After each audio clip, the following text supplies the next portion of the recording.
Pakistan Peoples party نے مبینہ انتخابی بے ضابطگیوں پر فوج کی نگرانی میں دوبارہ پولنگ کرانے کا مطالبہ کر دیا ہے۔ سابق وزیر اعظم راجہ پرویز اشرف نے آزاد کشمیر کے حلقہ LA-12 چڑھوئی میں مبینہ انتخابی بے ضابطگیوں پر شدید تشویش کا اظہار کیا۔ انہوں نے ایک بیان میں کہا کہ متعدد پولنگ اسٹیشن سے پیپلز پارٹی کے پولنگ ایجنٹس کو زبردستی باہر نکالا گیا۔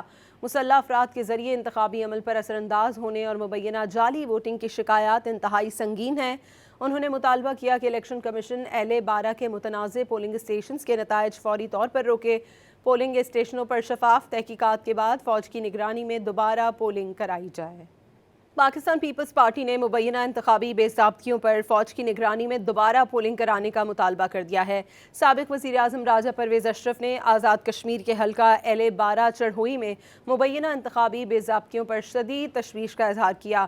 انہوں نے ایک بیان میں کہا کہ متعدد پولنگ اسٹیشن سے پیپلز پارٹی کے پولنگ ایجنٹس کو زبردستی باہر نکالا گیا۔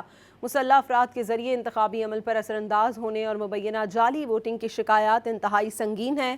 انہوں نے مطالبہ کیا کہ الیکشن کمیشن LA-12 کے متنازع پولنگ اسٹیشنز کے نتائج فوری طور پر روکے۔ پولنگ اسٹیشنوں پر شفاف تحقیقات کے بعد فوج کی نگرانی میں دوبارہ پولنگ کرائی جائے۔